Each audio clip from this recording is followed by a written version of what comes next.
Assalamualaikum warahmatullahi wabarakatuh. Perkenalkan, nama saya Qoriyatul Sarofah. Saya dari kelas 4B akan membacakan cerpen yang berjudul Kenangan Ayah dan Kakek, karya Qoriyatul Sarofah. Waktu bagaikan penentu perjalanan manusia yang terjadi di masa lalu, sekarang hingga masa depan. Waktu dapat dikatakan sebagai perekam perjalanan hidup dan proses yang dialami oleh setiap manusia yang dapat teringat kembali di masa yang akan datang. Berbagai waktu senang ataupun waktu sedih, hingga waktu yang terselip di antara waktu yang menceritakan perjalanan seseorang yang kemudian terangkai menjadi sebuah kisah yang disebut dengan sebuah kenangan. Hal ini pun tak luput terjadi pada diriku sendiri. Kejadian atau kenangan itu kujadikan sebagai salah satu perjalanan atau pelajaran hidup yang berarti maupun candaan yang tak akan terulang kembali dalam perjalanan hidupku. Banyak kenangan masa kecil yang selalu terlintas dalam ingatanku, seperti salah satunya kenangan ketika masih kecil selalu diajak bermain atau jalan-jalan. Masih teringat dengan jelas bagaimana banyak kenangan yang terjadi pada masa itu. Padahal sekarang aku sedang menempuh S1. Entah mengapa kenangan ini tak dapat lepas dari ingatanku. Kini kenangan itu kuceritakan kembali untuk mengenangnya. Hal ini salah satu pengalamanku ketika sebelum beliau meninggal. Beliau menuruti kemauanku. Ayahku adalah orang yang sangat baik dan penyayang. Tetapi ayahku adalah seorang ayah yang sangat cuek terhadap anaknya. Tetapi ayahku menyayangi dan sangat baik terhadap anak dan istrinya. Ayahku memiliki badan yang cukup sedang. Ayahku bekerja sebagai pedagang barang-barang di pasar Rau. Sedangkan kakek aku adalah seorang yang sangat bijaksana dan agamis. Beliau juga adalah orang yang sangat baik dan penyayang. Dan kakekku ini orang yang sangat baik sampai sekeliling yang tidak suka karena kebaikan dan ilmu yang dimiliki oleh kakekku. Kakekku memiliki badan yang cukup sedang dan agak tinggi, dan kakekku bekerja sebagai tukang bangunan. Setiap berangkat sekolah, ayahku selalu mengantarkan aku ke sekolah dengan motor, seperti biasa yang dilakukan setiap harinya.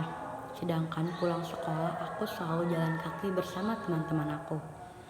Tetapi di saat ayahku sudah tidak ada, ia menggantikan mengantarkan aku ke sekolah, yakni kakek. Ucap kakek, "Kamu jangan sedih ya, ada kakek." Iva, "Iya kakek, aku akan terus semangat untuk belajar." Kakek, "Pokoknya kamu harus semangat, harus sampai kuliah." Mama, "Duit dari mana kek kalau anakku kuliah?" Kakek, "Sudah tidak usah memikirkan duit, doakan saja semoga selalu diberikan rezeki, yang penting semangat dan berusaha, insya Allah dilancarkan semuanya." Iva, "Amin ya Allah." "Siap kek, aku selalu mendoakan kakek dan mama, dan aku juga mau berusaha semoga aku lolos beasiswa biar kuliahnya gratis." Mama, "Amin." Mama hanya bisa membantu mendoakan semoga semuanya dipermudahkan dan dilancarkan niat baiknya. Namun itu tampak berbeda dengan hari-hari biasanya, karena aku tak melihat sosok ayahku lagi. Oleh karena itu, kuputuskan untuk berjalan menuju pintu gerbang kuliah. Ketika ku berjalan, aku berpas-pasan dengan sosok laki-laki yang menyerupai ayahku. Sudah lama aku ditinggal oleh seorang ayah. Beliau meninggalkan satu anak perempuan dan satu orang anak laki-laki dan seorang istri. Aku ditinggal oleh ayah waktu kelas 2 SD, sedangkan adik aku ditinggal umur 1,5 tahun. Setelah ditinggal oleh ayah, yang menggantikan mencari nafkah yaitu mama. Mama sekarang mengajar di PAUD. Selain itu juga mama punya sampingan, yaitu mengadakan arisan di kampung. Setelah sekian lama menjalankan menjadi seorang guru PAUD. Aku dan adik merasa sedih dan kurang kasih sayang dari seorang ayah dan mamah, karena mamah juga jarang ada di rumah. Tetapi tetap salut dengan mama sendiri, karena mama sekuat itu menjalankan hidup dan membesarkan anaknya sampai anaknya masuk perguruan tinggi. Ucap mama, kamu harus kuliah dan harus membuktikan sama ayah kamu yang sudah tidak ada. Iva, iya mama, aku akan sungguh-sungguh belajar untuk raih cita-cita, walaupun aku tidak punya seorang ayah, tetapi mama yang selalu membuatku lebih semangat untuk belajar. Mama, iya nak, maafkan mama. Ya, kalau mama jarang ada di rumah, mama mencari nafkah untuk kalian supaya bisa makan, sekolah yang tinggi, biar jadi orang yang sukses, biar tidak diremehkan oleh orang lain kalau kita pintar, tetapi kalau kita bodoh akan terus diremehkan oleh orang lain. Ucap Iva, iya mama, aku akan selalu ingat omongan mama. Kakek, nanti lanjut sampai S2 ya Iva. Insya Allah kek, semoga ada rezeki, insya Allah lanjut S2. Kakek, iya kakek doakan semoga kamu jadi anak yang sukses. Iva, amin ya Allah. Tidak lama kemudian aku masuk kuliah dan kakekku senang sekali melihat aku kuliah, selalu dikasih uang jajan setiap mau berangkat kuliah. Dan beberapa bulan kemudian aku duduk di semester 3. Kebetulan aku sedang mengikuti kegiatan di kampus.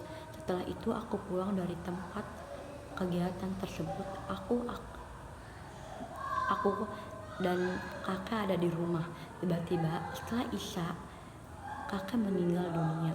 Ucap mama, Iva, mama kakek minta dipijitin. Mama, iya bentar mama baru sholat. Mana kakeknya? Iva, itu ada di ruang TV. Kakek, aduh sakit. Mama, apa yang sakit kek? Iva, kakek kenapa? Sakit apa? Kakek kesakitan sambil memegang dadanya. Setelah itu kakek tidak lama lagi pingsan dan mulai panik. Mama dan aku setelah itu dibawa ke rumah sakit. Ternyata pas dicek ke dokter sudah tidak ada nyawanya dan meninggal dunia. Setelah mendengar kata-kata tersebut, rasanya langsung patah hati karena ditinggal dengan sosok dua laki-laki yang sudah membesarkan diriku sejak dini sampai sekarang ini. Ucap mama, kita tidak punya siapa-siapa lagi nak. Iva, mama jangan sedih lagi. Mama jangan sedih lagi ya. Kalau mama sedih kita ikut sedih, mending kita doakan saja. Mama, kalian jangan nakal ya, harus nurut. Iva, iya mama, kita bakalan nurut sampai sama mama kok. Hal ini pun tak luput terjadi pada diriku sendiri. Kenangan itu kujadikan sebagai salah satu perjalanan atau pelajaran hidup yang berarti maupun candaan yang tak akan terulang kembali dalam perjalanan hidupku. Kini kenangan itu kujadikan kembali untuk mengenangnya.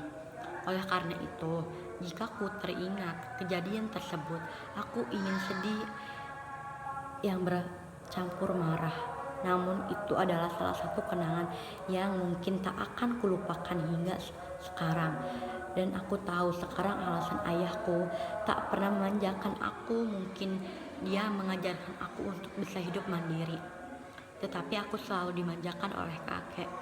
Itu merupakan salah satu kenangan yang ku alami ketika masih kecil.